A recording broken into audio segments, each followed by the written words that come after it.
এসব আর একটু তো অ্যাডমিন প্যানেলে দিয়ে দিয়ে বল, কাউকে বল। আমি শেয়ার করছি।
হ্যাঁ, নমস্কার।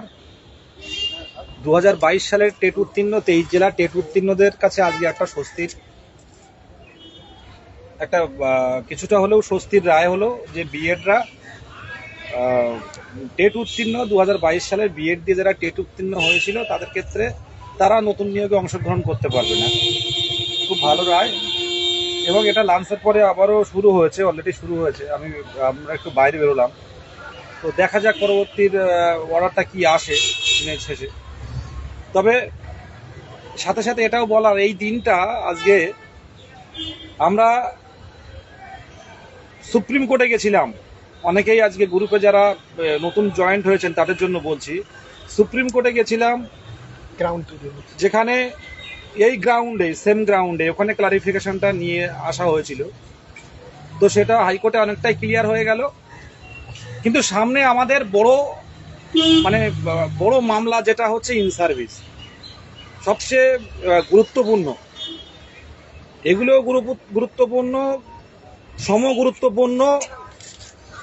ইন সার্ভিস যারা কর্মরত শিক্ষক, তারা ফর্ম ফিল আপ করে আজকে প্রায় 60,000-এর কাছাকাছি কিন্তু ফর্ম ফিল আপ হয়ে গেছে।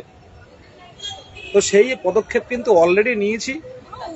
আরও বেশ কিছু পদক্ষেপ আছে। আপনারা আজকের অর্ডারের উপর অনেক কিছু নির্ভর করছে। একই ম্যাটারে আমরা বিভিন্ন দিকে বিভিন্ন গ্রুপ থাকতে পারি, কিন্তু একই ম্যাটারে আমরা যাচ্ছি না। এখন 23 জেলার 2022 সালের ডিএলএড টেট উত্তীর্ণ সকলে ঐক্যবদ্ধ থাকতে হবে। যতদিন না পর্যন্ত আমরা স্কুলে ফিরছি, এই লড়াইয়ের কোনো সফলতা নেই। আমাদের প্রত্যেকেরই উদ্দেশ্য যে যেখানে যত গ্রুপ 2022 সালে থাকুক না কেন, প্রত্যেকেরই কিন্তু একটাই উদ্দেশ্য, হাতে হাত রেখে লড়াইটা চালিয়ে যেতে হবে। সামনে ইন সার্ভিস নিয়ে আমরা সমানভাবে গুরুত্ব দিয়ে এটা দেখা হচ্ছে।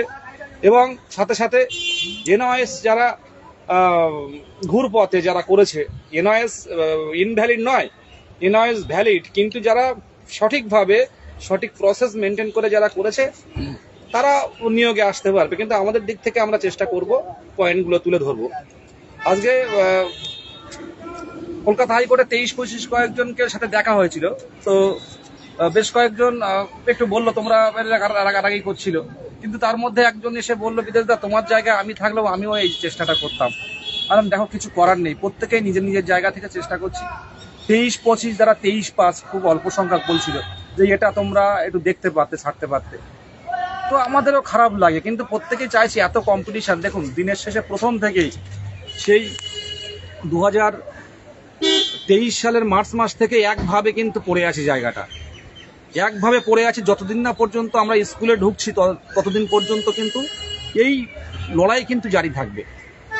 আজকে অনেকেই যারা এই নিয়োগে অংশগ্রহণ করতে পারবে না, তাদের দেখে খারাপ লাগছে। অনেকে খারাপ, তাদের অবস্থা দেখে সহানুভূতি লাগছে, কিন্তু আমাদের জায়গায় থাকলে প্রত্যেকেই এই জায়গাটা, এই অবস্থানটা নিত, প্রত্যেকে এই পদক্ষেপটা নিত। আজকে ইন সার্ভিসের জন্য যারা যারা লাইভ দেখছেন, ইন সার্ভিস, এনওএস, এছাড়া আরও কিছু টেট উত্তীর্ণ পরবর্তীতে ডিএলএড আছে, অনেকে ভুল ইনফরমেশন ভুল ইনফরমেশন দিয়ে ডিএলএড করেছে, প্রত্যেকেরই দেখা হবে।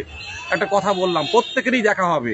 আইনি পথে আমরা চেষ্টা করব, আর এর পিছনে আমরা এই চেষ্টা করছি, সে যেই গ্রুপ হোক না কেন, কিন্তু এর পিছনে কিছু মানুষ কিন্তু বিভিন্নভাবে অক্লান্ত পরিশ্রম কিন্তু করছে অলরেডি। গতকাল 2-3 দিন কিন্তু মোহিত এসছে, আজকে আমরা 3 জন চলে আসলাম। কেউ না কেউ কিন্তু একদম অতন্ত্র প্রহরী, তাই তো?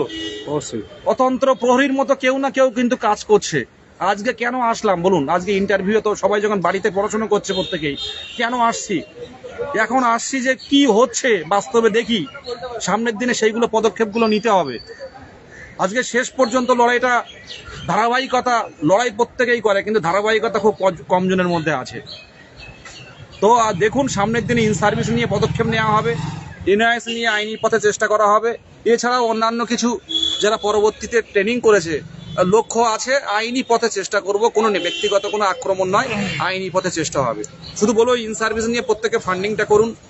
ফান্ডিং করলে সামনের দিনে অনেক, আমরা যদি ডিভিশন থেকে সুপ্রিম কোর্টেও যেতে হয় তাও যেতে তৈরি। সুভাষ বলো। দেখুন,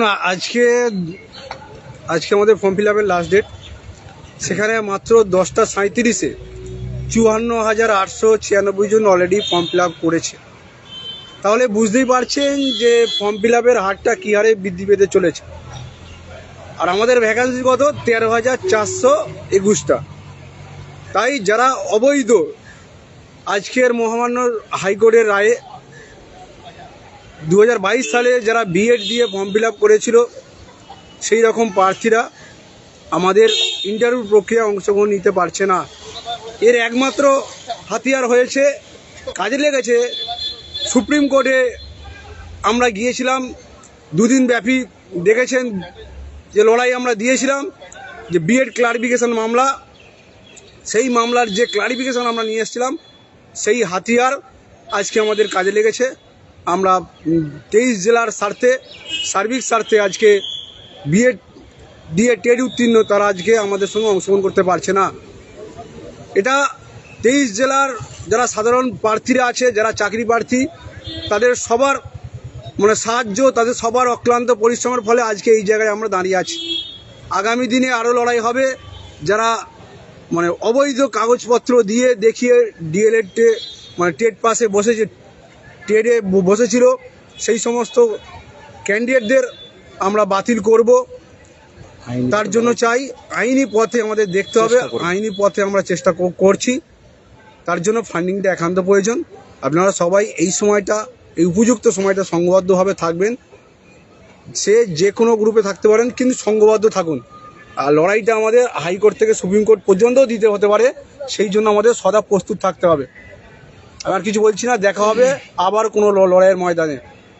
হ্যাঁ, 23-25 হোক বা আর আদার্স যারা বিএড যারা বাতিল হয়েছে আর কি, কেউ আমাদের শত্রু না। আমাদের খুব কাছের লোক অনেকে আছে, অনেক বন্ধুরা আছে, কিন্তু এটা আমাদের ব্যক্তিগতভাবে তাদের সাথে খুব সম্পর্ক ভালো থাকবে, আগামী দিনেও সম্পর্ক ভালো থাকবে।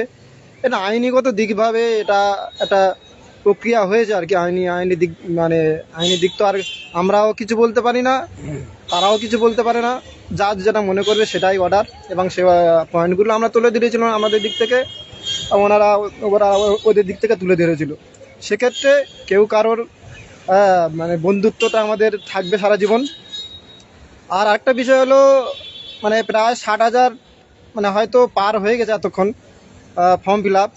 সেক্ষেত্রে আমরা যদি আমাদের আগামী দিনের যে কেসগুলো আছে আর কি ঠিকমতো লড়াই দিতে পারি, তো একটা সবে জয় এসেছে, আরও অনেকগুলো পদ বাকি আছে। ঠিকমতো যদি আমরা সামনের কেসগুলো লড়তে পারি আর কি, সেক্ষেত্রে আমার মনে হয় অর্ধেকে নেমে যেতে পারে ক্যান্ডিডেট সংখ্যা আর কি।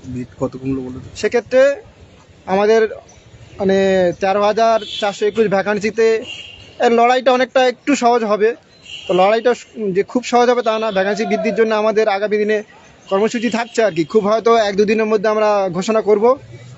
সবাই মানসিকভাবে প্রস্তুত থাকবেন এক দুদিনের মধ্যে আমরা একটা কর্মসূচি ঘোষণা করতে যাচ্ছি আর কি।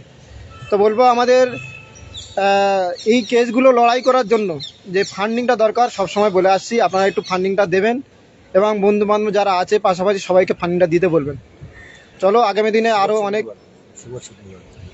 হ্যাঁ ওই সুভাষচন্দ্র বাগের যে কিওয়ার্ডটা ছড়ানো হয়েছে ওখানে আমরা ফান্ডিং করবেন আর কি। আর একটা কথা, আপনারা যে সমস্ত ইন্টারভিউ কোচিংয়ে গেছেন বা যাচ্ছেন সেখানে বলুন যে সেই সমস্ত শিক্ষক মহাশয়দের বলুন যে তারা উদ্যোগ নিয়ে যাতে ফান্ডিংটা একটু করার ব্যবস্থা করে, কারণ ইন্টারভিউ পড়ছেন, পড়া দরকার অবশ্যই, আমরাও বাড়িতে পড়ছি, তার সঙ্গে সঙ্গে যে আইনি পথগুলো লড়াই করা সেটাও দরকার। তো সকলে একটু সমবেতভাবে চেষ্টা করুন, অবশ্যই আমরা আমাদের আইনি দিকটা আমরা লড়াই করতে পারবো। চলো করে ভিতরে চলো, ঠিক আছে সামনে কি হচ্ছে। হ্যাঁ ধন্যবাদ সবাইকে।